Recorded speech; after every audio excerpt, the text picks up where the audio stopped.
Assalamualaikum warahmatullahi wabarakatuh. Saya Novianti Rahmadani dengan NIM 205231048 dari kelas 4B Perbankan Syariah ingin memaparkan sedikit materi tentang pengangguran dan inflasi.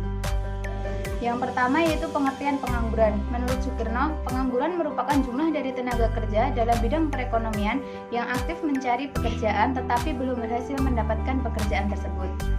Sedangkan Nanga berpendapat bahwa pengangguran merupakan keadaan ketika seseorang yang tidak termasuk dalam kategori angkatan kerja, tidak memiliki pekerjaan, serta tidak secara aktif mencari pekerjaan saat itu. Maka dapat disimpulkan bahwa pengangguran merupakan situasi ketika seseorang tidak bekerja, sedang berusaha mendapatkan pekerjaan, serta memiliki pekerjaan namun tidak produktif. Yang selanjutnya ada jenis pengangguran. Pengangguran berdasarkan penyebab terjadinya ada 4, yaitu yang pertama pengangguran friksional. Pengangguran friksional merupakan pengangguran yang disebabkan oleh kendala waktu, informasi, dan kondisi geografis antara pelamar dengan pembuka lamaran pekerjaan. Yang kedua ada pengangguran struktural. Pengangguran struktural adalah pengangguran yang diakibatkan oleh perubahan struktur ekonomi dan corak ekonomi dalam jangka panjang. Yang ketiga yaitu pengangguran musiman.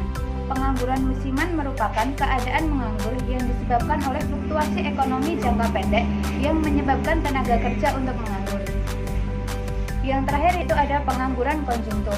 Pengangguran konjungtur adalah pengangguran yang disebabkan oleh naik turunnya siklus ekonomi. Yang selanjutnya ada pengangguran berdasarkan seberapa insentif dia menganggur. Yang pertama ada pengangguran penuh, merupakan pengangguran yang tidak mendapatkan pekerjaan sama sekali atau tidak melakukan aktivitas yang menghasilkan. Yang kedua ada setengah pengangguran, merupakan bekerja kurang dari 35 jam seminggu atau tidak sepenuhnya menganggur. Yang terakhir yaitu pengangguran penuh, seperti bekerja untuk mendapatkan upah tapi pekerjaan yang dilakukannya tidak produktif. Yang selanjutnya yaitu bagaimana pengangguran diukur. Yang pertama yaitu tingkat pengangguran. Dihitung dengan jumlah penganggur dibagi angkatan kerja dikali 100. Tingkat partisipasi angkatan kerja dibagi populasi orang dewasa dikali dengan 100. Kemudian, apa saja dampak pengangguran? Dampak pengangguran bagi perekonomian Indonesia yang pertama yaitu penurunan pendapatan per kapita. Yang kedua, penurunan pendapatan pemerintah yang berasal dari pajak. Yang ketiga, meningkatnya biaya sosial yang harus dikeluarkan oleh pemerintah. Kemudian, dampak pengangguran bagi masyarakat. Yang pertama, menjadi beban psikologis dan psikis. Yang kedua, dapat menghilangkan keterampilan karena tidak pernah dipakai untuk bekerja. Yang ketiga yaitu menimbulkan ketidakstabilan sosial dan politik seperti meningkatnya tindak kriminalitas. Kemudian selanjutnya pengertian inflasi. Menurut Kamus Besar Bahasa Indonesia, inflasi diartikan sebagai kemerosotan nilai uang karena banyaknya dan cepatnya uang beredar sehingga menyebabkan naiknya harga barang-barang. Sementara pengertian lain dari Badan Pusat Statistik menyebut bahwa inflasi adalah keadaan perekonomian negara di mana ada kecenderungan kenaikan harga-harga dan jasa dalam waktu panjang. Hal ini disebabkan karena tidak stabilnya arus uang dan barang. Jenis-jenis inflasi. Yang pertama yaitu inflasi menurut besarnya. Ada inflasi ringan yaitu di bawah 10%, inflasi sedang antara 10% sampai 30%, inflasi berat 30% sampai 100%, dan hiperinflasi di atas 100%. Yang selanjutnya inflasi berdasarkan sumbernya. Ada demand pull inflation yaitu inflasi karena tarikan permintaan. Yang kedua cost push inflation yaitu inflasi karena dorongan biaya.